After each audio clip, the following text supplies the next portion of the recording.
Hello, everybody. Welcome back to the College Town Podcast. I'm Derek DeBurger. As always, we have Sam Roth. How are we doing, guys? In today's episode, of course, we touch on Florida State suing the ACC for, An ACC coming back with a countersuit. yeah. If you don't ask, the answer is always no, I guess. But we talk about that. We talk about National Signing Day. We talk about rumors surrounding Harbaugh with the newest notice of allegations from the NCAA. We talk about Washington and Oregon State in the Pac-12. We also talk about rebuilds in college basketball. Some rebuilds that we're optimistic about. We recap this week in college basketball because that was a little more interesting than the bowl games, honestly. And then we do our pick'ems. So, we'll see you in the episode.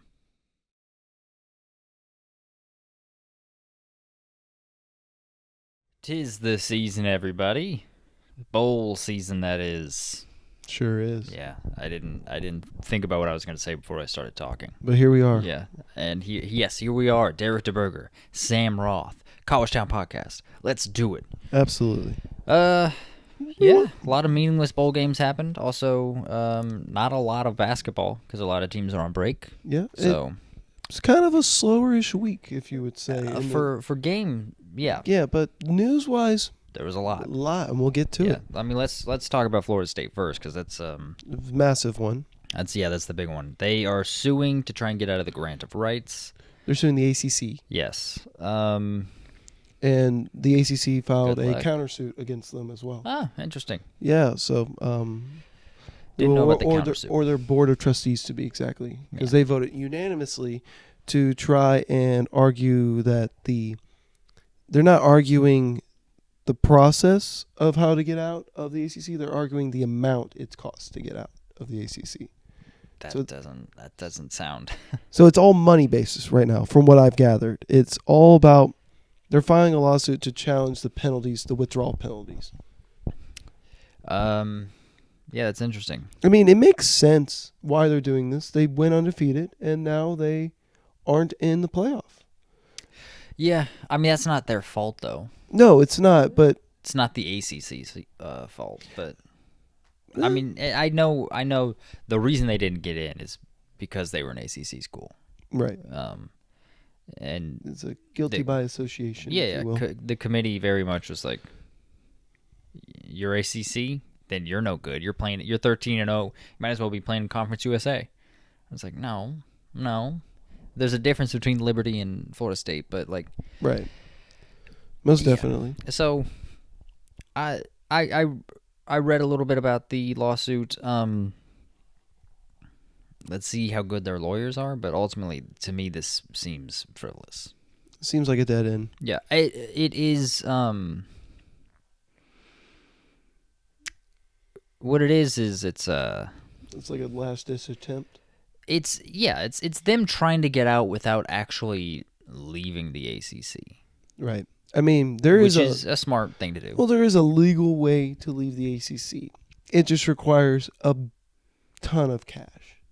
Yeah, and also, so the part of the grant of rights is that you forfeit your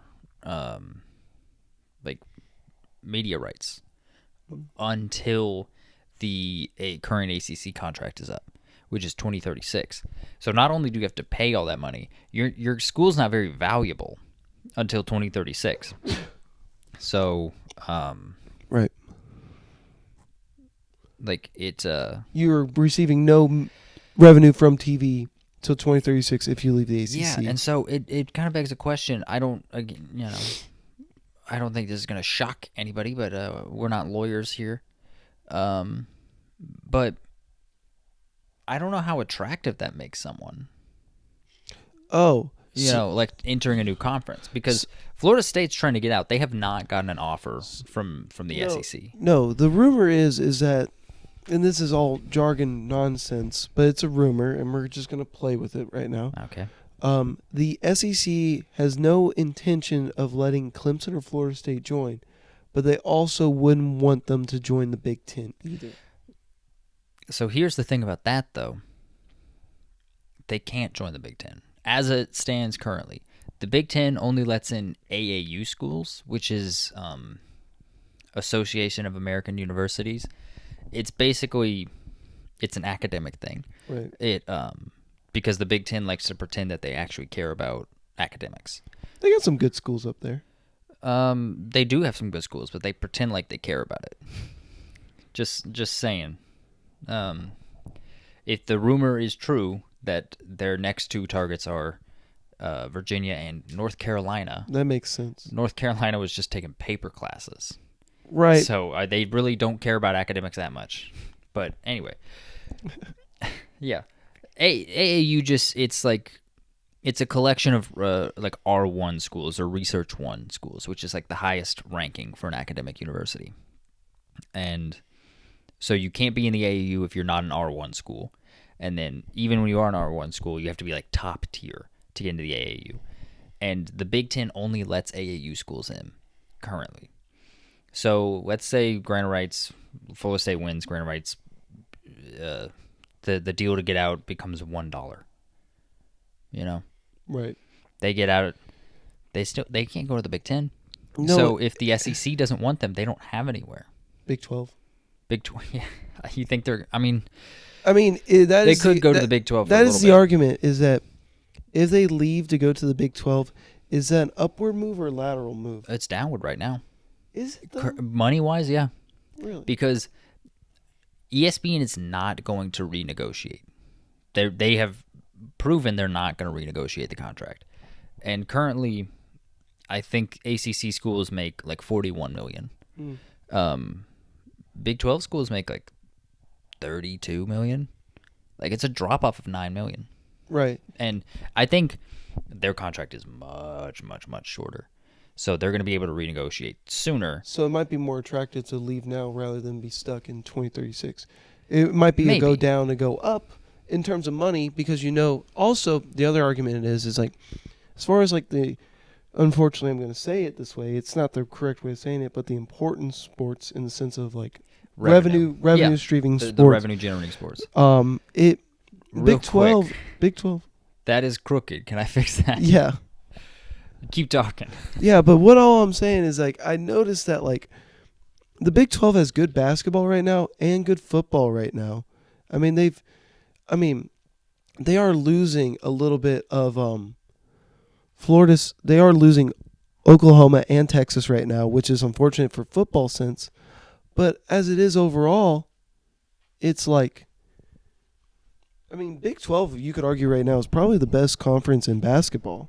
Yeah. Men's basketball. Sorry about And that. then also, like, when it comes to football, it's like, I know they're losing their two big dogs to the SEC in Oklahoma and Texas, but it's still going to be solid, yeah. It'll be a decent. I would argue it's parallel, like equal levels to the ACC right now. Currently, probably, yeah. And so why not make that? We'll see what it looks like without Oklahoma and Texas. So but yeah.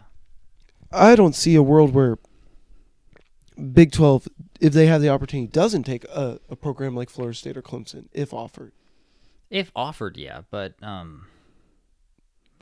it's interesting because unless Florida State wins the lawsuit, gets out of the ACC, and then that causes a ripple effect, which tanks the ACC. Oh, 1,000%. If they find a way out, what's stopping other programs from not leaving the ACC? An extra $9 million for a little bit.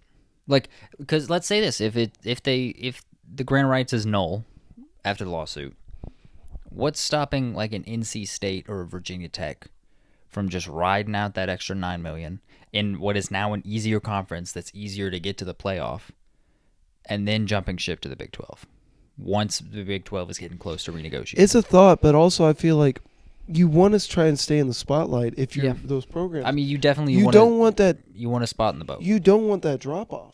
Yeah. You don't want to become. This is an extreme measure because they got the death penalty, but you don't want to become the SMUs of the world, where you had a prominent program for such a long time, and then you dropped off, and then It wasn't a long time. No, but I'm just saying, like. But also, they weren't in a power conference to begin with. But I'm trying to think of an example in football. Like the best one I can think of is like you don't want to become Indiana basketball. Where you're prominent for such a long time, quality school, quality coach. That's a different situation, I think. They're all individual. You can all separate them and Yeah. dissect them individually.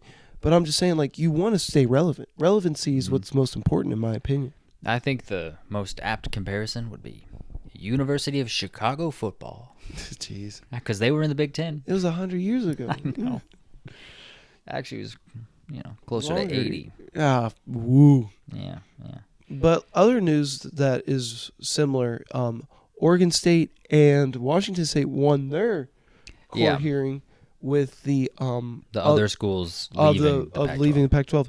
They are going to receive $255 million over the course of the next 2 years in deferred payments for some of it, basically saying that the distribution of money, active members for how do I phrase this? Pac-12 members have access to that money. Well, next year, everyone's leaving but them two. Yeah. So they're going to have all this money. They get all the media rights. Yeah. Yeah. And that's what's fairly won to them. Yeah, we talked about that a little while ago. I think it just becomes official now. Right, but, basically. Yeah. And so that I will say that does make it interesting as to how they play this. Because, like, as far as trying to keep the Pac-12 alive, because they did just strike a deal with the West Coast Conference in every sport except for football and baseball. Mm-hmm. So basically, they're going to be scheduling as if they're like a West Coast Conference team. For the next 2 years. Yeah, and that's where they're getting their money. Right. So when they're getting this money, so they're probably not going to add. They're probably not going to add teams until after these 2 years are up, if they can. Best case scenario is Washington State and Oregon State find a way to remain in quote-unquote a Power 5, even though there's not 5 anymore, conference. But they do it within the next 2 years, basically. I don't think anyone wants them. I think best case scenario for them is that they can talk all the Mountain West schools into dissolving and then just getting picked up by the Pac-12, yeah. It's interesting because but they're not going to the Mountain West. They're going to the Western Coast Conference in basketball, at least. Mm-hmm. So it's like... In every sport except for football and baseball, yeah. Gotcha. So... Because there is no football in WCC. There's no football, and I don't know if the West Coast Conference plays baseball either. Interesting. But, yeah, no, that's good old realignment talk in the middle of bowl season. Well, yeah. What else do you want to hit? Yeah, I mean, I think we've said it all for Florida State. It's a lot of speculation right now. I mean, it'll be fascinating to see when the court hearings are, how long this process will take. We're probably going to be in it for another year. Yeah, it's going to be longer than it's going to be a legal jargon, but yeah, it is what it is. Let's talk about Jim Harbaugh a little bit because the playoffs coming up. Right. So Ian Rappaport confirmed what was already out there, right? Which had basically already been, it had not been confirmed yet, but right, it was out there by reliable sources, so everyone knew that it was true. Right. In that he's staring in the face of a massive contract extension that just has a caveat. You can't go to the NFL clause in it, right? Which is his one hang up for signing it because there's a good chance that he wants to go to the NFL because the NCAA hates him. Free my man Harbaugh, you know? There's rumors of him possibly going to the Bears? The Bears have had conversations. They're very interested in Jim Harbaugh. Whether he's reciprocating that interest, I don't know. And technically, that's not even an open job yet. No. They haven't fired Nagy? Eberflus. Oh, no, gotcha. Nagy was fired years ago. Noted. But, and so this comes on the heels of the NCAA giving a notice of allegation for Michigan. This was for about the cheeseburgers in Paradise. And so that could just be more reason for him to maybe. Well, he hasn't even gotten into the serious scandal one. I mean, there's recruiting violations. Yeah, because the NCAA moves at a snail's pace. Oh my goodness! Well, the notice of the allegations happened before the season started. We're already in postseason, just about to play bowl games. Yeah. And they're now just getting to it. It's literally took almost 6 months, 5 months for them to officially recognize these violations.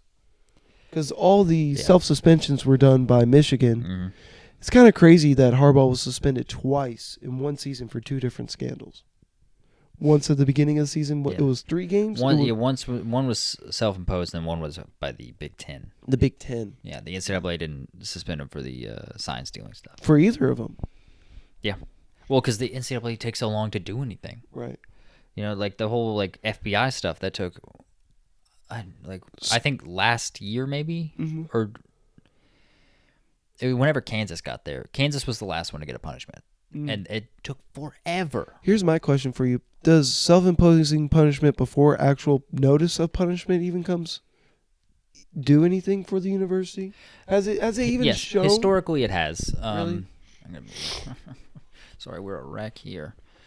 You know, historically it has in the past, but also the NCAA has expressly, teams will self-impose bans to try and lessen their punishment. And the NCAA most of the time is like, okay, we see it, we recognize it, we're gonna accept that a little bit.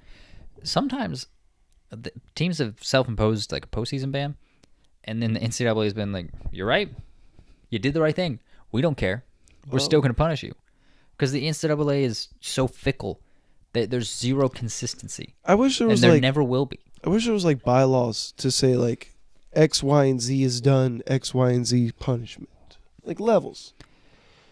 Yeah, I mean it's in the NCAA bylaws though that they're supposed to consider any self-imposed punishments. There's like level 1, level 2, level 3 violations, right? Mm-hmm. So then why isn't there level 1, level 2, level 3 punishments if found guilty of said thing? Because they want to be judge, jury, and executioner. But also the weird thing though is that like in like law at least, you know, like if there's a charge that's happening, you know the minimum to maximum sentence. Yeah, but also that goes to the NCAA.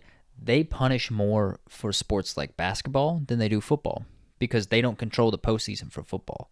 So if you can do so many punishments for football, but the NCAA can't punish you and then get the money that you made off the postseason tournament. That's why they punish for basketball a lot, and because they run very rarely do it for football because they can't get that money back.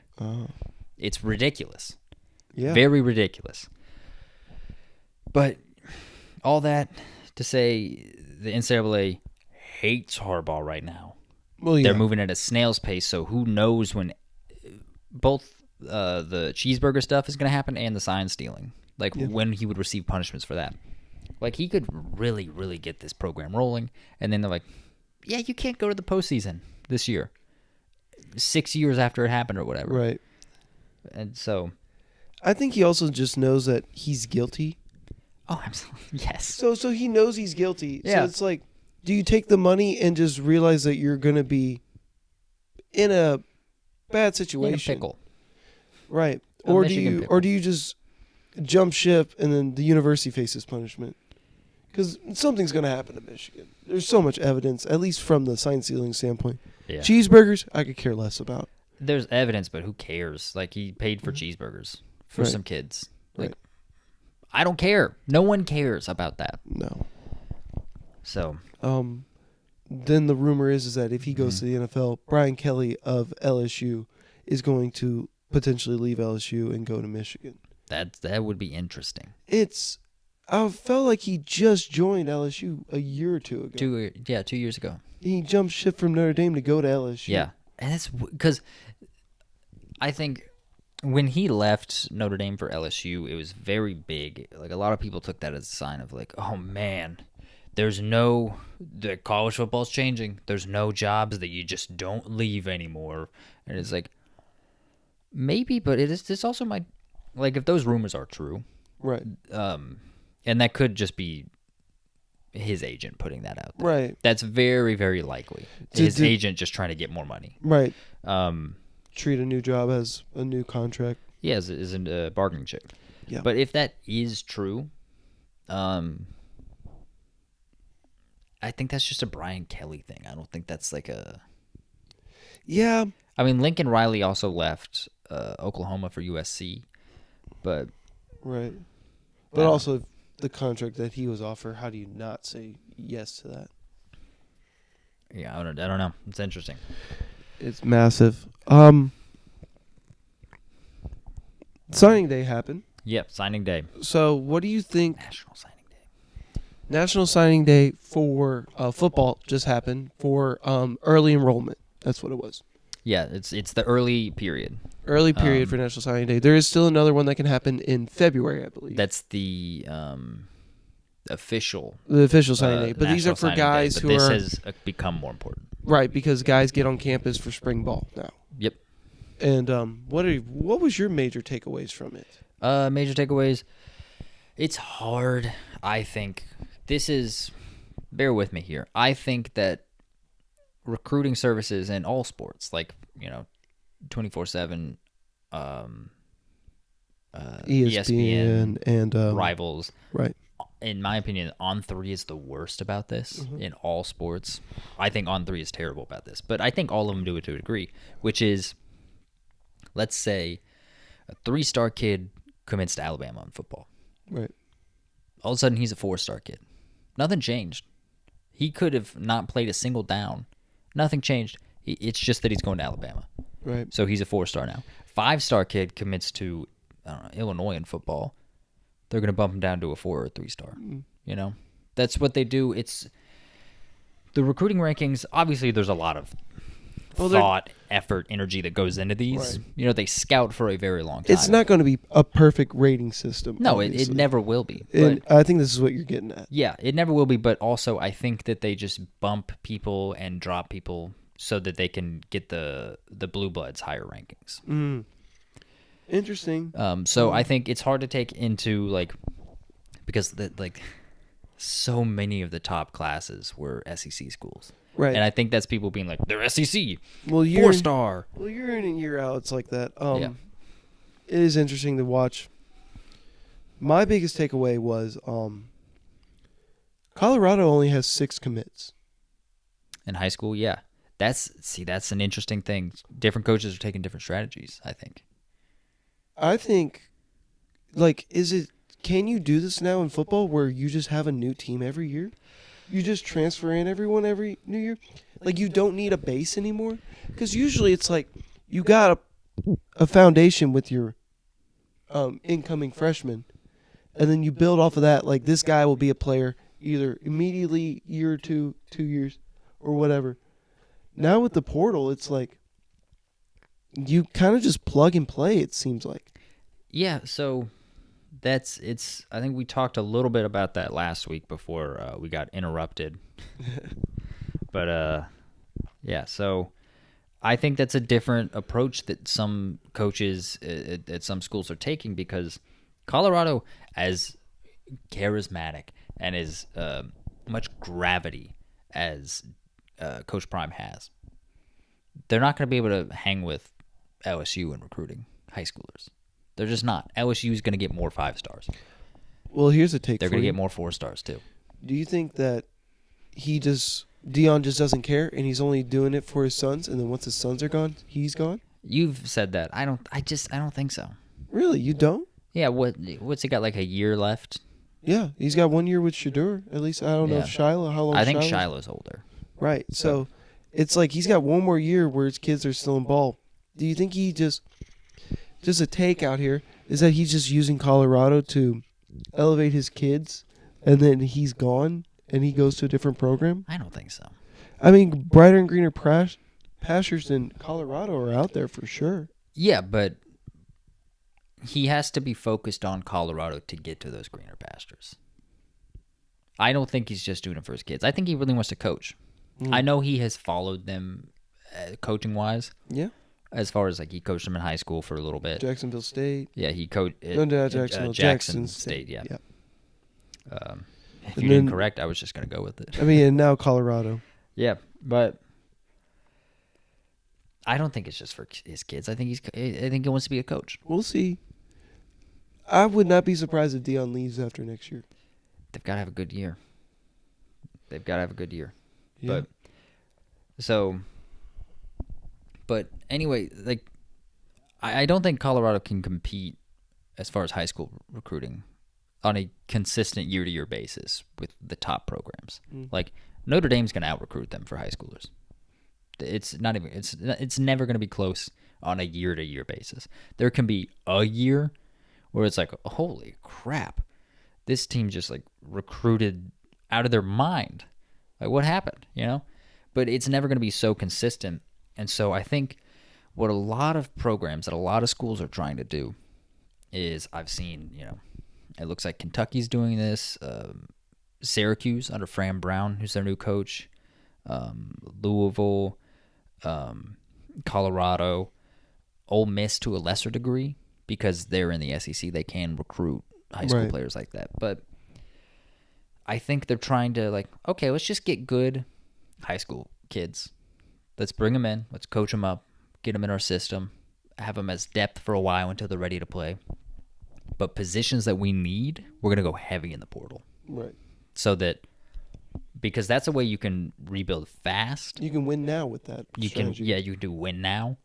And I think that's what a lot of coaches are thinking, like, that's what I have to do. Well, that's the one thing that's interesting with the portal now is, like, you can take programs that have been in the mud and you could honestly fix them rather than a 5-year, 3-year plan. Mm-hmm. You can do it in 2 or 1.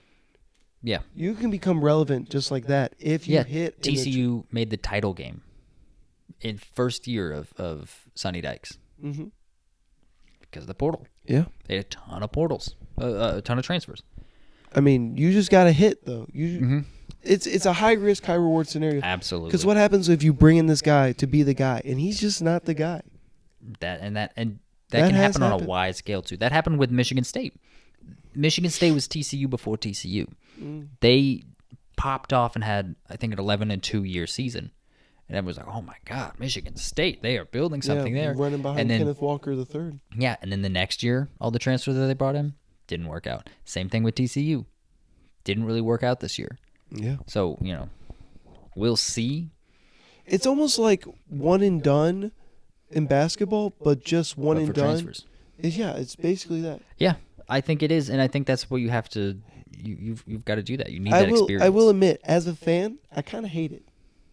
I mean, I'm conflicted about it. Well, it's like, here's the way I feel about it. It's like, as a college fan, I really, truly enjoy watching a guy grow and develop, especially when you get to, like, see the progression and development year in and year out. Where you're like, okay, this guy's raw. He has some ability. He has some intangibles, but it's just not there yet. Like, you can kind of see, like, oh, the athleticism's there. He's got this. It's just like maybe the mentals aren't there 100% completely or whatever. And, like, it's so much fun to watch. Like, I'll point this out. I'm a women's basketball fan. Sam Furing made a jump from her sophomore year to her junior year I've never seen before. She went from a lost puppy on the court of, like, 5 to 7 minutes a game to being a starter getting 25, 30 minutes a game. And it was just like, where did this come from? And you're like, oh, now I just really want to cheer for her because I've seen the progression that has happened. Yeah, I don't think that that's completely dead. It's just not the way it used to be. No, it's not. Like, I think you're going to see that more at blue blood programs than you would think that you would see it at, because those are the places where high school kids are going in mass and staying. I know a lot of them are transferring out still, but, like, Alabama's still getting a lot of guys that go, like, a 5-star recruit, commits, maybe red shirts, stays for 3 to 4 years after, and you just see them, like, get more and more and more weight put on them in the system. You know, you've seen that for years with UNC basketball. You know, they'll get a guy, and then he'll stay there, like, till his junior year, and then he's like, man, this is great. I'm done. Like, Armando Bacot's been there. This is his 5th year playing. Yeah. You can see the progression of Armando Bacot. Yeah. And so you're going to see it a lot with blue blood programs.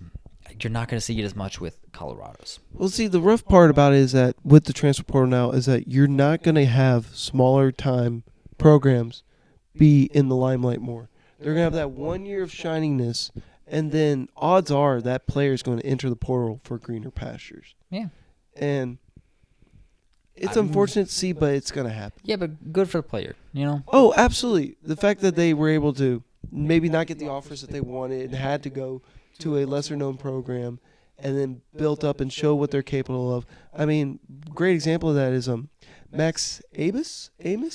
I don't know what language it is, but it's Asmus. Amos. The B is pronounced like an S. Oh, Amos. Asmus. Yeah, he went from Oral Roberts and now he's at Texas this year. Yeah. So, I mean, like, he did 2 years of Oral Roberts. One of the years he was the top NCAA leading scorer. Mm-hmm. And then he goes to Texas. And I don't know how he's doing this year, but that's just one example that pops into my head. He's a good player. This is just my own personal opinion. I think Texas is probably, I don't know if they're a bubble team this year, but right. I think they're probably like a 9 seed maybe. Oh, okay. Like I don't think Texas that is is bubble. that great. Well, not 11 bubbles, is bubble. Yes, 11 is bubble. But I mean, they're like last 4 in, first or whatever. They're like the next 4 in. Yeah, whatever it is. Like there's 4 levels. Like so. That's just how I feel about Texas this year. But no, Max Asmus is a great example. I think you're still gonna get people like Obi Toppin. You know, Obi Toppin was at Dayton for 4 years and just popped his senior year. He sure did. He got himself player of the year, right? He might have been player of the year, yeah. But I know he got himself a lottery pick. Yeah, he went to the Knicks. Yeah, I know you're not satisfied with that. Well, he's now a starter for the Pacers. We traded him. Didn't know that part. Well, what was rough is he was behind Julius Randle and was never going to start. Oh yeah, and then Julius Randle just got better and better. Right. So I mean, like Julius Randle became an All-Pro, and Obi was behind him. We traded him for a couple of picks. But I mean, the quality, case still stands for Obi. Oh yeah. As far as like being from a lesser known A10 program, you can still do that, and I think where that's going to happen is like it's these 3 stars that people are getting. These 3 stars that probably they're not gonna, if you're like an avid fan of like Colorado brings in like let's say a 3-star quarterback. He's sitting behind Shador. Yeah, we all know that. He's probably behind a few other guys, and then he's gonna be behind whoever the transfer is they bring in next year. So that's his redshirt freshman year, and then you think like okay, maybe he can. Let's see. They might bring in another transfer. They might not. We'll see if he can beat anyone out. And then you just like see him slowly move up the depth chart. And finally, like let's say his junior year, he's the starter. And you're like, he's been on the team for 3 years already, and he's just now getting his shot. Like let's see what he can do. I think you're still going to get that, but it's going to be these lesser known guys. Right. And it's not going to be as frequent. Yeah, you're absolutely right about that. But I mean, it's always fun to watch a Cinderella story, and I think they're going to be farther and fewer between in football because of the portal. I think basketball, anything's possible because it's one and done. You win one game, you move on in the tournament. Anyone can get hot. Anyone can go on a run. Football's about to be like that. In a way, yeah. I don't know. It'll be one Cinderella every year. Basically. We'll see. I think the playoff system is not what I'm worried about for the sport. No. But what else we got? We can talk about, so while we're on the subject of transfers, some notable transfers happened. Malik Murphy, backup quarterback behind Quinn Ewers at Actually Texas. had some starts this year because Ewers was hurt. Yeah, who found a way to win while they were gone. Yeah. Wanted to stay for the playoffs. Mm-hmm. Yeah. But obviously had to do what was best for him. Transfer to Duke. I think it's a great pickup for Duke to replace Ray Leonard, who's leaving for Notre Dame. Yeah. I think that's very exciting for them. Mm-hmm. As well as Trevor Etienne, not Travis, to be confused with his brother at Jacksonville. Former Clemson standout. He is going from Florida to Georgia.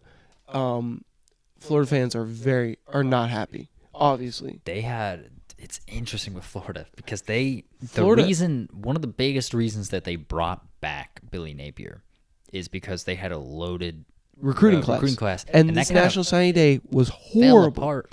A little bit. They got 2 of the top 6 recruits still, according to 24/7. They got a D lineman and a quarterback. Now, outside of that, they didn't really retain too much. I've had Florida fans saying that they want Billy Napier gone, as well as they also want the AD gone as well. because apparently, allegedly, Florida is not big in the NIL game. Florida is not very big in it.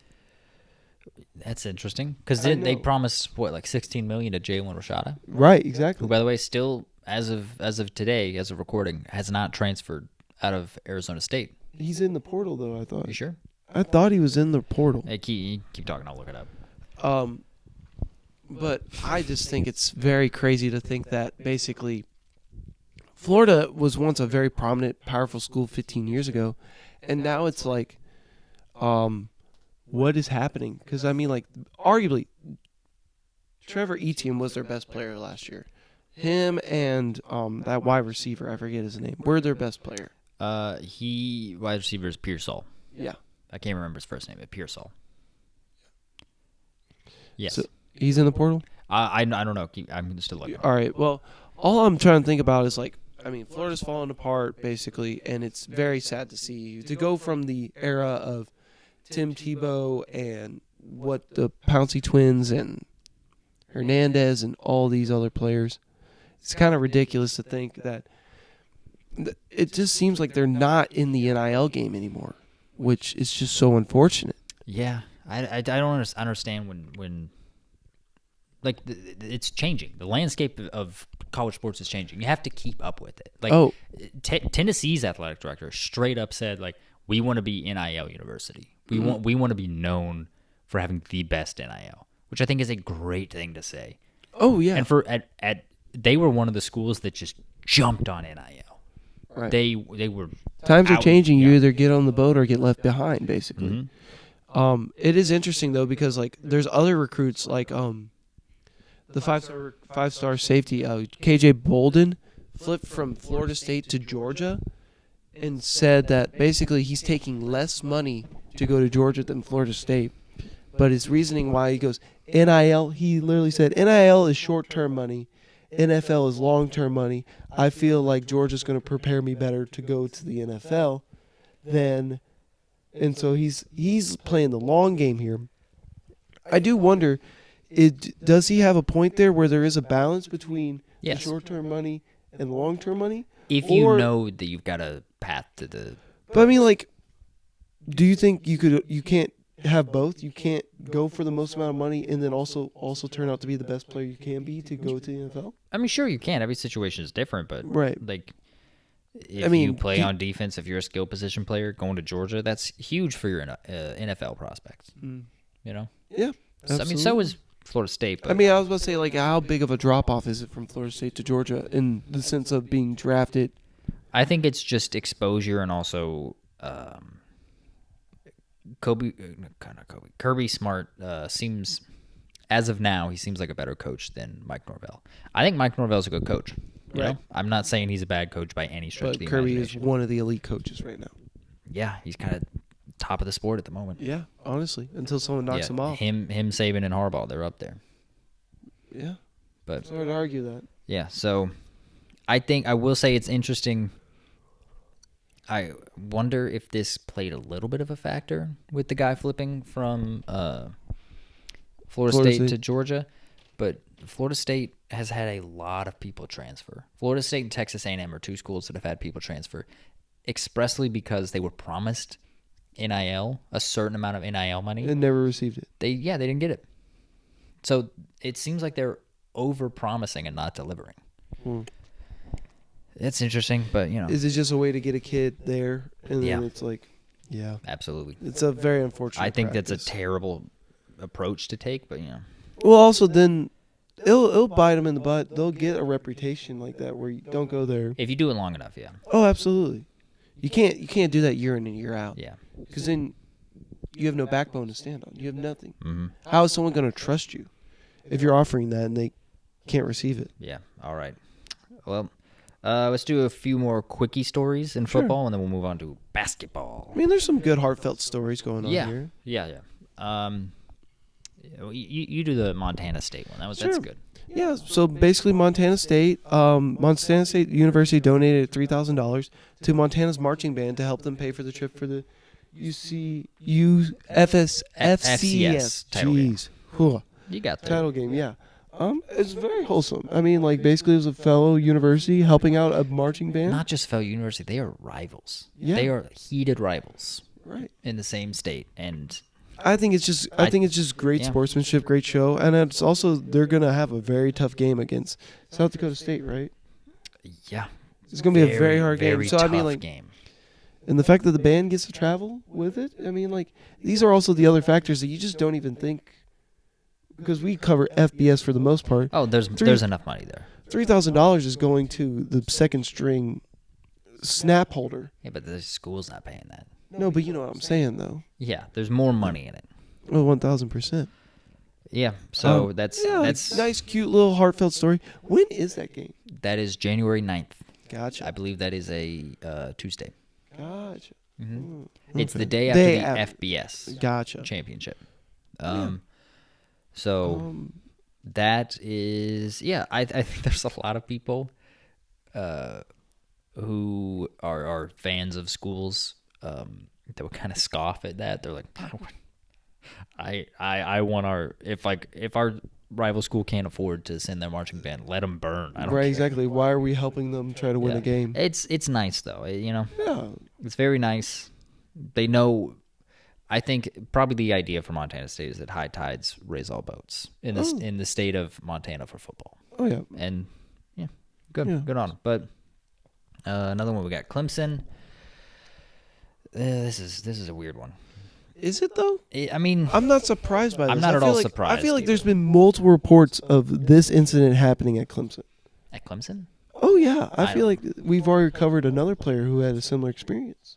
I don't remember that, but I don't know. So basically, Dabo Sweeney is being accused by the father of a former player who has entered his name in the transfer portal, but still wanted to play in the bowl game. Well, he wasn't even going to play in the bowl game. He's scout team. He still wanted to be available for the bowl. He wanted to help out the program, basically. Yeah, but he was entering his name in the portal, and so he was going to practice still, trying to be a great sport, a great teammate, Right. which is a wonderful thing to do, especially because all these coaches are like, oh, these kids are only in it for themselves. They'll play the regular season and then transfer. And it's like, he's transferring, but he's still contributing. That's exactly what you're Right. saying is the problem, and he's fixing that problem. I mean, honestly, another example of that is like Bryson Barnes of Utah right now.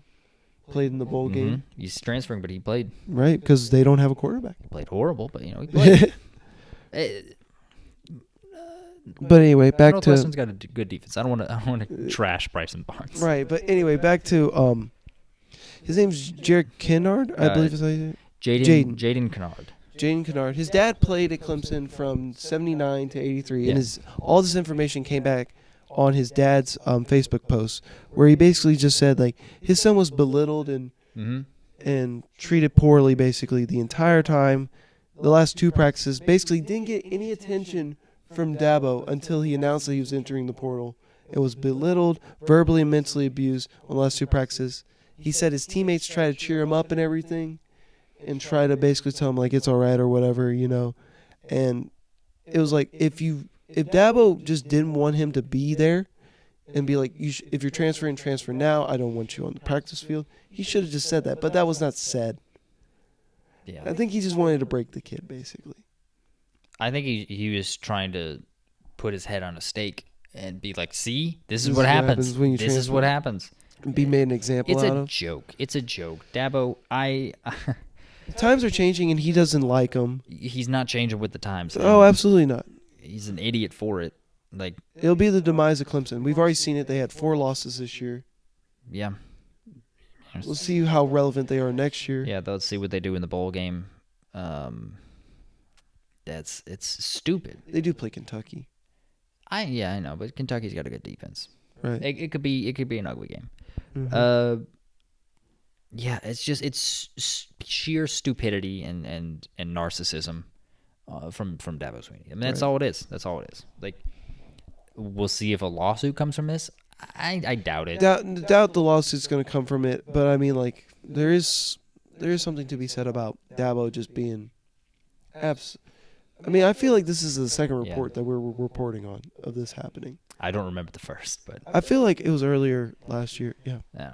But It's ridiculous either way.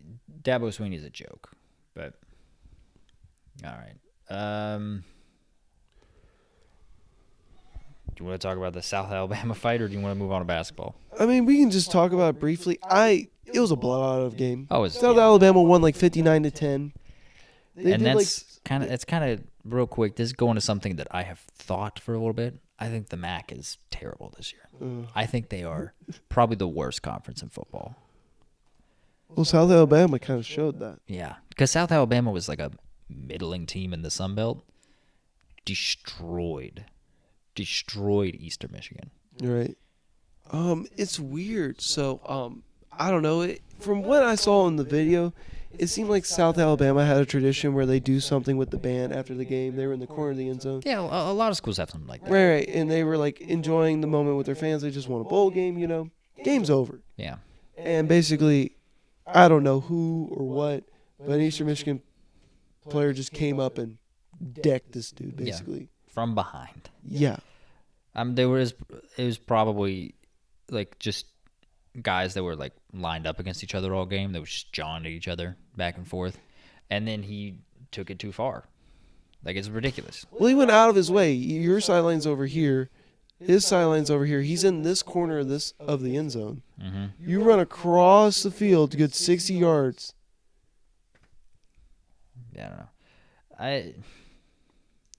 It's just a bad look. I don't know. I was about to say that could be poor coaching as far as like keeping your guys cool, calm and collected, but I don't want to go that far. It could just be a bad kid. It could just be he's young. He made an incredibly terrible decision. Stupid mistake. I mean, you got to check your emotions though. Yeah, but like I don't know. You just got trounced. Yeah, but you don't want to let like one decision define his entire life. No, absolutely not. But it's incredibly dumb. It's one that he could easily get assault charges for. Oh, 1,000%. But yeah. All right. Let's move on to basketball. Yeah. Starting to kick it up a little bit more after this week. Yeah. It was conference play slowly but surely starting. This past week was kind of slow. Towards the end of the week, and then this coming week is going to start off pretty slow. I watched a couple of games. I felt like last Thursday night was a good slot of games. There were some good games, but yeah, it ended pretty poorly because a lot of basketball teams take breaks for Christmas and New Year's. So there's that. It's kind of slow right now. I want to talk about, before we talk about any of the actual games, I want to talk about Kenny Payne. We came on here last week, so we said, because there were legitimate rumors, rumblings that he was going to get fired after the Kentucky game.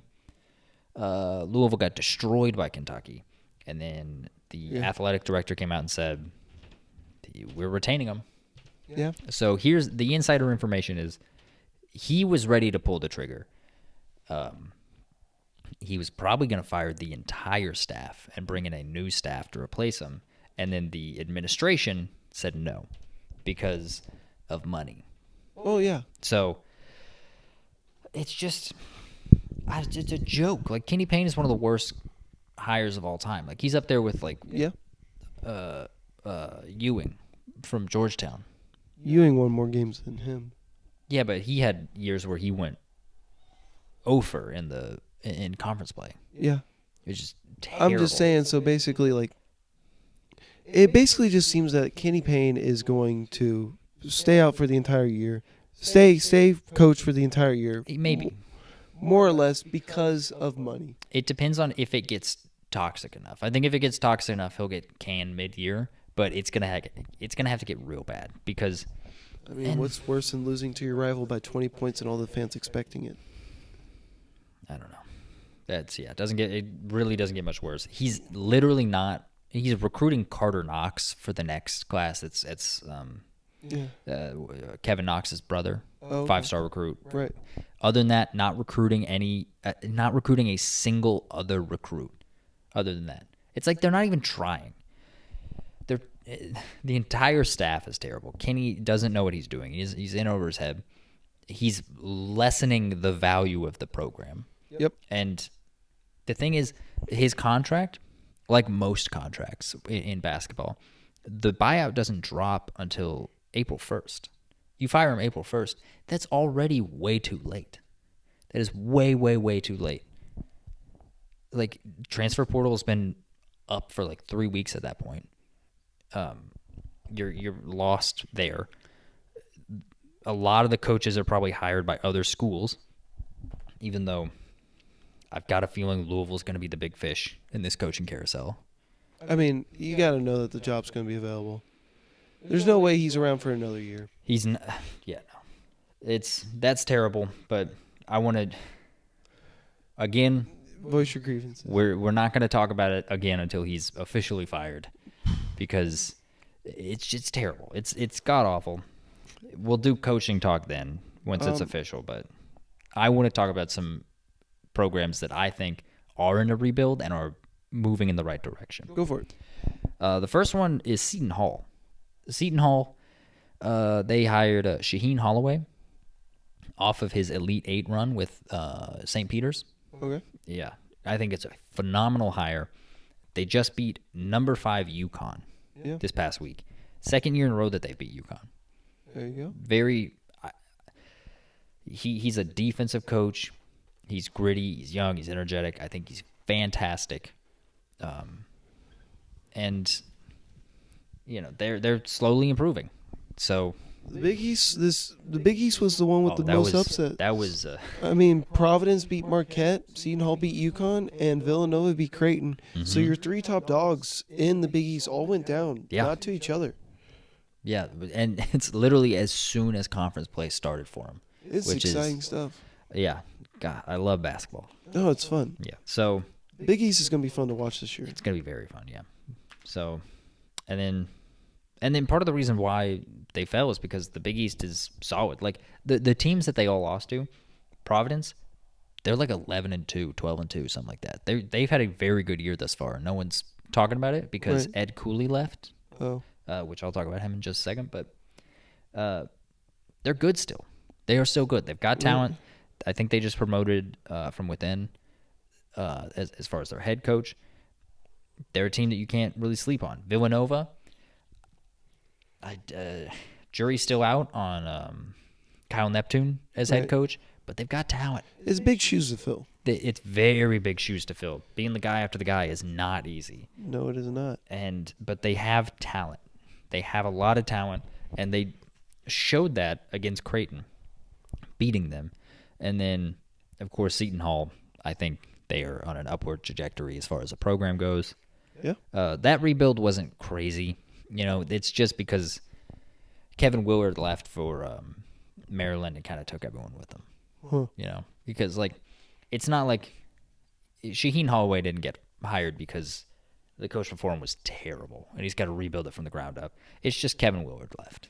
Oh. Which Seton Hall's a good program. I like where it's headed with Shaheen Holloway. Another one is also in the Big East. I mentioned it. It is Ed Cooley at Georgetown.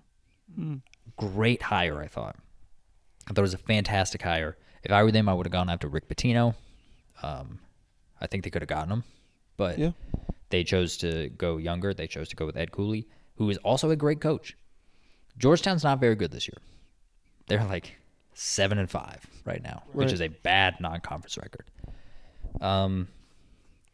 But they look competitive in a lot of their games. They fight. I think Ed Cooley's a great coach. Just give it time. I think that'll be on. That'll, and it's Georgetown too.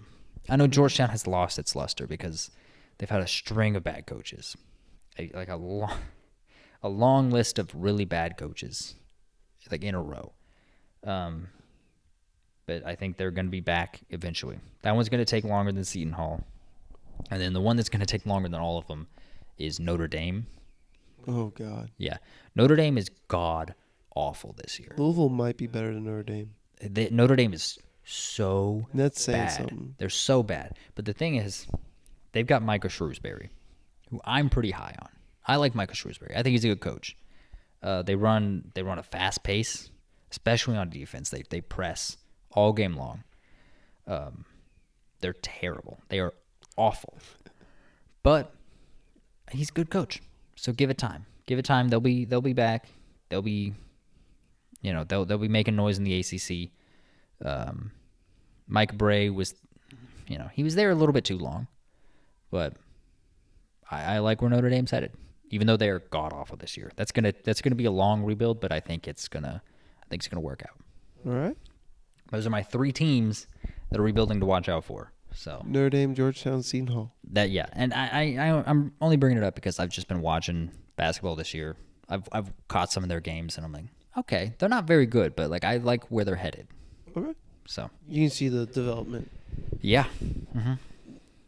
So should we talk about real quick notable games and other notable games in basketball this week? Yeah.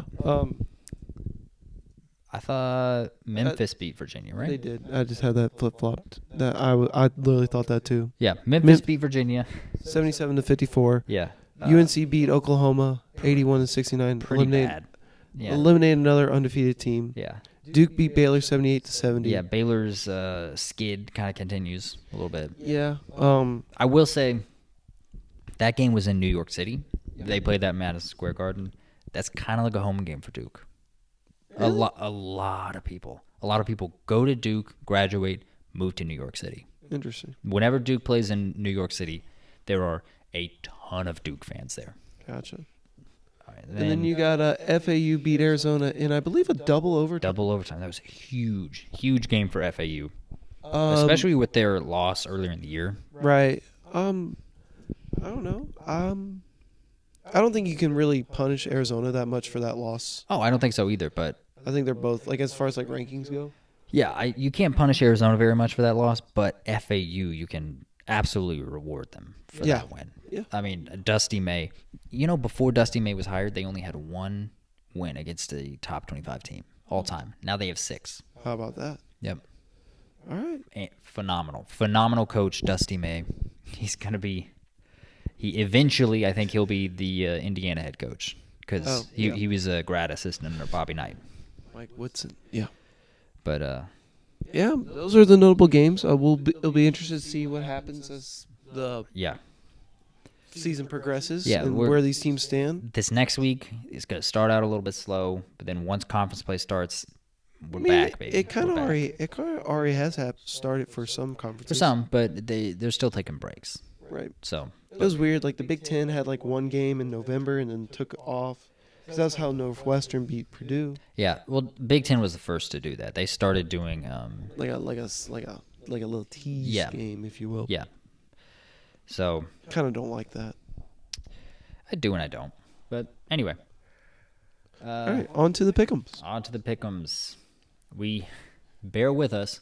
We have a ton this week. There are 24 games this week. Yes. Between this podcast and the next podcast. Yeah, and then the next one, the next podcast that we record, we will be picking the FCS champion and probably the FBS national champion as well. That would be correct. Yeah. Yeah. So we'll still have 2 more after this. But and then 24, largest one of the year. Mm-hmm. And a quick update for the score: Sam is up by 1. So basically, it's going to come down to this week. Who gets it right? Yeah. Which is exciting. Yes.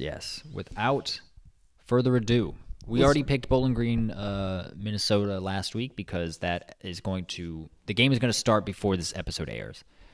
So we wanted to give everyone a chance to pick that, plus us. We made that pick. So we're going to start with the middle of the games on Tuesday, the day this is coming out. Texas State versus Rice. Texas State's got a ton of transfers coming in. I'm going to go Texas State here. Seems like they've rebuilt that program pretty well. Yeah, I like Texas State. I like their coach, but also Rice. Earlier in the year, JT Daniels got a concussion, and the doctor told him, that, you can't play football anymore, man. Right. And so they're down there starting quarterback for most of the year. Yeah. And so I like Texas State in this one. All right, next we've got Kansas versus UNLV.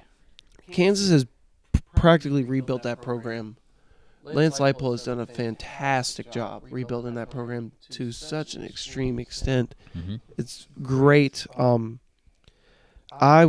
going Kansas in this one. They're literally tearing down the stadium and building a new one as we speak right now. Yeah, I like Kansas because Lance Leipold, I agree, phenomenal coach. Surprised that he didn't leave for a bigger job, honestly. But he has shown that he's great at coaching in the absence of good players. Like Jalen Daniels, they're still a competent team without Jalen Daniels. Yeah. And so I like Kansas a lot. Next, we've got the Military Bowl featuring no military academies. Virginia Tech versus Tulane. Virginia Tech versus Tulane. I'm going Tulane here. I don't know. It's more so that I just don't believe in Virginia Tech over Tulane. Plus, also it's just fun to. I had to pick some mid majors here, Yeah. so like I'm just leaning towards that. Yeah, I'm actually going with Virginia Tech, honestly. Ooh. Yeah, I like their pass rush a lot, so I think they're gonna get it done. Next, we've got, I already know who you're picking here. Got North Carolina versus West Virginia. Yeah. Yeah, who you got? I got North Carolina versus West Virginia. Oh my bad. Yeah, North Carolina. No question. Yeah. You're never gonna pick West Virginia. Why would I? As long as you live, you'll never pick them. That being said, I'm picking West Virginia. I think they've had a good year. I think Drake May is sitting out the bowl game. I think that's a factor for sure. Yeah. So picking the Mountaineers. Next we got the Holiday Bowl, Louisville versus USC. It's interesting. USC's without some talent. Caleb Williams are starting quarterbacks out. Their backup quarterback just transferred, so I don't know where he's going.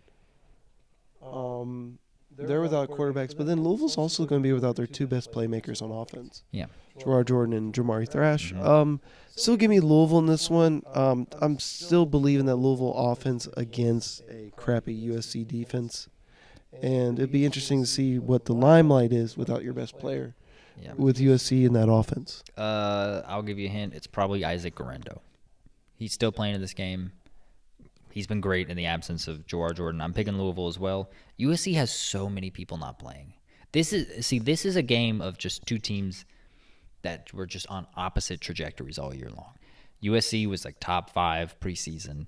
Louisville was unranked, and then the USC finished regular season 75. Louisville played for the ACC championship. Yeah.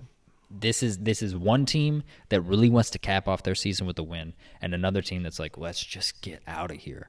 Yeah. So, basically, yeah. I've got Louisville in this one. Yeah, same here. Next, we got Texas A&M versus Oklahoma State. Ollie Gordon's back, baby. He's announced that he's returning. One of the best running backs in the league, in the country. I don't see why he doesn't continue to do it in the bowl game. Give me Oklahoma State. Yeah, I'm also taking Oklahoma State in this one. Texas A&M could legitimately win. They've got talent. They don't have a coach. Yeah, but they've had their interim for a little bit. I'm just joking. So they've had their interim for a little bit. So I think they could, but we would know still anything think about State. interim coaches winning bowl games. Yeah, no, not a thing. All right. Next up, we got the Fenway Bowl. The next two, these are the terrible bowls. These are the ones that no one likes to play. SMU versus Boston College. This one's played in Fenway Stadium. Well, considering I think SMU Park, should, I believe. in my personal opinion, considering I think SMU should have been playing in a New Year's Six Bowl, I'm going SMU by a lot here. Yeah. Because I just think they're that good. This game could be extremely high scoring. I would not be shocked at all. So I've also got SMU. I am very impressed. Very, very impressed with Rhett Lashley. I think that's a name to watch out for coaching carousels going forward. But yeah, give me the Pony Express. Next up, Pinstripe Bowl. This, too, is one of the worst bowl games to play in. It's played in Yankee Stadium. It's Rutgers versus Miami. Miami's going to learn how to take a QB kneel to end this game. You think so? And give me Miami. Gosh, it's been. I mean, like they can play competitively close to a lot of teams. Mm-hmm. They just couldn't get over the hump. I just don't believe in Rutgers. Rutgers did have a decent season this year, but give me Miami. I'm taking Rutgers. I think both of these teams try to play similar ways, and I think Rutgers is just better at playing the way that these teams want to play, which is they want to grind it out, and so Rutgers is built around that. I know Miami has far more talent, but I like Rutgers. Yep. All right, next up we've got I'm excited for this game. The only bowl game with an edible, mascot. NC State versus Kansas State in the Pop-Tarts Bowl. You got to give me Kansas State.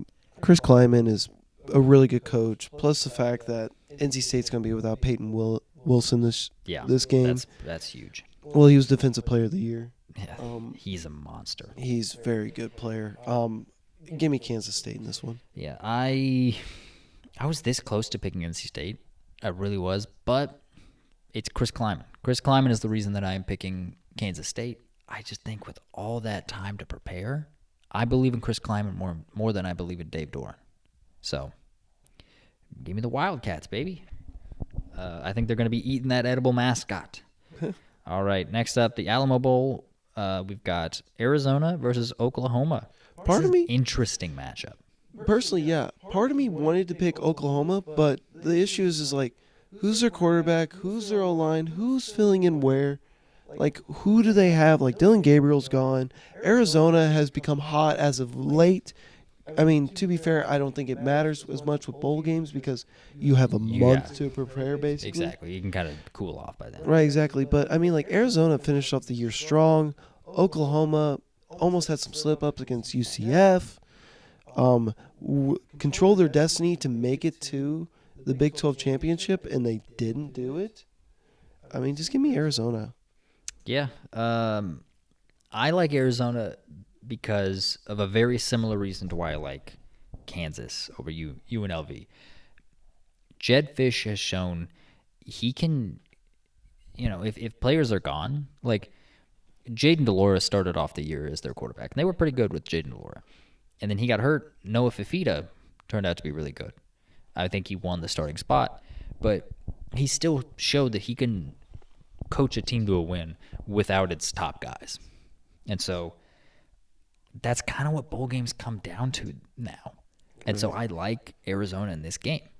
So, yeah, once again, give me the Wildcats. Now a third straight bowl game with Wildcats in it. We've got Clemson versus Kentucky in the Gator Bowl. I didn't even realize that. Yep. Just real quick anecdote. The representative for the Gator Bowl that showed up to U of L games in the press box this year. Biggest, just like such a D-bag. Really? Yeah. Louisville almost murdered a guy against Virginia, and the entire stadium was silent. And this guy is sitting there like, I didn't know you could advance a fumble. I didn't know you could do that. Did anyone know you could do that? When we're all sitting there like, hey man, this guy might be dead on the turf right now. Let's not talk about the rules about advancing fumbles. But all right. Anyway, with that said, the Gator Bowl. Clemson versus Kentucky. I've got Clemson just because I think they were kind of trending in the right direction. Kentucky, minus the, beating Louisville, they really were stumbling to the finish line. Yeah. If they did not beat Louisville, they would have been in a much worse bowl game than this. Yeah. So I've got Clemson. Yeah, give me Clemson. I personally think the talent is there still. Think they just had some slip-ups early in the year that really just eliminated them. But they finished strong. Kentucky did win late, but give me Clemson. Yep. Next up, we've got Oregon State versus Notre Dame in the Sun Bowl. This one's a hard one for me. I was back and forth on this one. I went with Notre Dame, but I really don't know who's playing in this game for either team. I really don't. So I'm just going off of like name and brand, really. Unfortunately, I'm taking Notre Dame just because like I know Oregon State just promoted from within, so they've got their head guy I think coaching. Oh, okay. But he was not the coach all year long. Oh, that's right. Their coach did leave from Michigan State. Yeah, Jonathan Smith left from Michigan State, and I don't think Marcus Freeman is like amazing. But he's not bad. He hasn't shown it so far. He's a 10-2 to 8-4 coach. Yeah, so I'm taking Notre Dame in this one. I don't know. This is not the most intriguing matchup in the world. No, not really. Is DJ playing? No, he's transferring. Oh, that's right. Yeah, so he has more eligibility. That's crazy. Yeah, he's only played 3 years. Wow. All right. So next up, we've got Memphis versus Iowa State in the Liberty Bowl. Taking Iowa State. I mean, I was one of those people that was like, I don't know about Matt Campbell. I'm starting to think Matt Campbell's a really good coach. I mean, he hasn't won at a super high level, but he's done it at Iowa State. That's impressive. I don't really know too much. I'm just going with Iowa State basically because I just don't really know. Yeah. Also, I've not Memphis. The times I've watched them this year, I've not been super impressed with Memphis. I think a lot of their wins they could have easily lost this year. They got destroyed by SMU. Right. I think it's Iowa State. Next up, we're getting to the New Year's Six bowls now. Not all of them, but we're starting to get there. There's a few of them. Yeah, Cotton Bowl between Missouri and Ohio State. I was very close to picking Missouri here, but the reason why I'm not is that more and more information of guys who are NFL ready are going to be playing in this bowl for the Ohio State. Why they're doing it, I don't know, but give me Ohio State. Pride. I've got Ohio State just because if everyone is, so if all these Ohio State fans are like, good riddance, Kyle McCord. Oh, yeah. I don't think there's going to be much of a drop-off at quarterback. That's my thought. Well, he transferred to what, Rutgers? No, Syracuse. Close, though. I mean, Same difference. Yeah, basically. But, got Ohio State in this one. Ole Miss versus Penn State in the Peach Bowl. To me, this is not a close matchup at all. I think Ole Miss is going to win. Really? By a lot? I don't know. I think it's fun. I just think they're the better team. Yeah. I mean, really like that Lane Kiffin offense. I'm going Ole Miss as well. All right. Auburn versus Maryland in the Music City Bowl. Music City Bowl is typically a pretty fun bowl, honestly, yeah. It hasn't historically gotten like a ton of great teams. They float around that like 7-5 to 9-3 range, the teams that they get, but I think this is a fun bowl more often than not. And so Auburn, Maryland, I just like Hugh Freeze, his ability to get guys up for a game. I don't know if Mike Locksley can do that. Well, I got one reason why I picked Auburn. It's not because of Auburn. Tualia's not playing. Yeah. That's another big factor, yeah. Yeah. Give me Auburn. All right. This one is the Orange Bowl. Georgia versus Florida State. I have a little bit something to say about this. I'm picking Georgia. The reason I'm picking Georgia, Florida State has people sitting out like in mass. Like Tate Rodemaker, either late last night or early this morning, I don't remember which one. He announced he's transferring, so he's not playing this bowl game. They're playing Glenn, their third string, who was abysmal against Louisville's defense. Louisville has a good defense. But Georgia's defense. Defense is Georgia's defense. Right. He is going to look lost against Georgia. And honestly, I don't think Florida State is as bad as like this game is going to make it look like. Especially because I just think this was a terrible matchup for Florida State. Georgia also was snubbed in a lot of regards from the playoff, so they've got something to prove. And so, like Florida State, yeah, they've got something to prove because they were 13-0, but they're going against another team that has something to prove. Like if this were Ohio State and they didn't have everyone sitting out for this game, I'd be like, all right, maybe Florida State wins. Yeah. But no, I don't. Just because the situation around it, the circumstances and the matchup, I got Georgia. Yep, same here. I got Georgia. Yeah, and it's sad because I don't think the teams are as far apart as the score will ultimately indicate. Next up, we've got the Arizona Bowl, the Barstool Sports Arizona Bowl. Yeah. Do you know this is airing on Barstool Sports? Yeah. Yeah, it's gonna be terrible. They did the same thing with an FAU Loyola Chicago game earlier this year. That's gonna be awful. Yeah. It was the same game where they were yelling at players to shoot because they wanted them to cover the over. Yeah. All right. That's so terrible. It's so funny. Toledo versus Wyoming. Like I said earlier, I think I'm not impressed with the MAC at all, and also Toledo doesn't have a starting quarterback. So I'm taking Wyoming. I'm going to Toledo. I didn't know all that information, but I'm going to stick with my pick. Let's go Rockets. Yeah, I mean, why not? Yeah. The ReliaQuest Bowl, one of the bowl games that's just said, screw it, we're selling out completely. That would be between Wisconsin and LSU. That's an interesting matchup. Yeah, it is a little bit. Yeah. I ultimately think LSU is going to win. I know they don't have Jaden Daniels, and I think they're going to be out with a lot of their talent. But I think that offense has just shown itself to be so good this year. Yeah. And I think LSU is going to win. Yeah, give me LSU in this one. All right, we got the Fiesta Bowl. The Group of 5 team, Liberty, playing Oregon. I don't think it's close. I really don't think it's close. Yeah? You think Liberty's going to blow them out? Yeah, no. All right. It's Oregon all day. Yeah, I've got Oregon too, just because I know Liberty went undefeated. That is not easy. I like Jamie Chadwell as a coach. The conference that they played in was nothing but like cakewalk after cakewalk after cakewalk.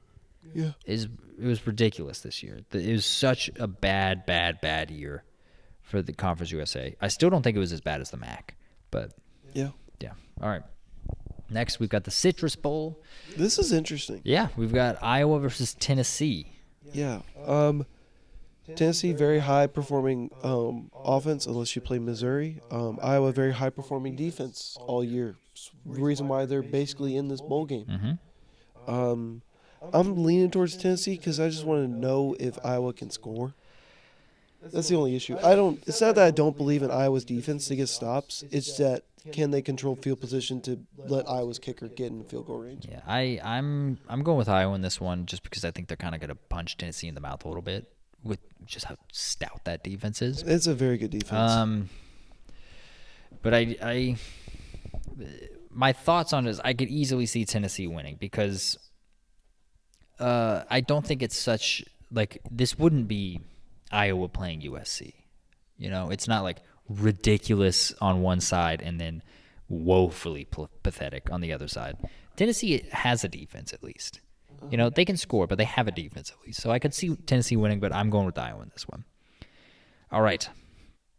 That's the last of the non-playoff games. Time to get to, finally, what you all came here for. We're going to start with Texas versus Washington in the Sugar Bowl. Give me Texas. Texas is the only team here that's already beaten a playoff team. I don't see why they can't beat another playoff team. Yeah, that's a great point. I think Washington's a team all year that people are just like, whatever, you know. Oregon's better than them, you know. Yeah. It's a good offense. Yeah, if Washington goes undefeated, are they gonna get snubbed from the playoff? You know, and like people have been crapping on their defense all year. Both times they played Oregon, they held them to, I think it was below 35 each time. Yeah, that sounds right. Yeah, that's impressive. Oregon has a very good offense. I think Washington's gonna win this game. I wouldn't be surprised by it. Yeah, I know Washington has to travel the second furthest distance of any team playing in a bowl game. They got to go from Seattle to New Orleans. New Orleans is yeah. So I'm still thinking Washington. I wonder if that's another factor with Texas being right there next to Louisiana, if it will be a closer-ish home game for Texas. Oh, it probably will be. I think it will be, but I don't think the travel is going to make a difference because Washington's going to be there for a while before they ultimately play. They're going to be good to go. Yeah. Finally, we've got our game of the week. The first playoff game, we got Alabama versus Michigan in the Rose Bowl. This is a fun one because this is a rivalry. Yeah. I think most people don't know that. This is a rivalry they just don't get to play very often. Right. And so I think pound for pound Michigan is the best team in the college football right now. Yeah, you've been on that train for a while. Yeah, so I'm sticking with it. Yeah. Choo-choo, Michigan. Yeah, look, free my man Harbaugh. He's going to go out on top. He's going to win a national championship, and then he's going to bolt for Chicago. So that's what we're saying. Michigan, all the way. As of now, it looks like it. Yeah, I'm taking Michigan in this one. All right. And that is our pick'ems. That's our show. Yeah. Thanks for watching, guys. We'll see ya. Yeah. We'll see you next week.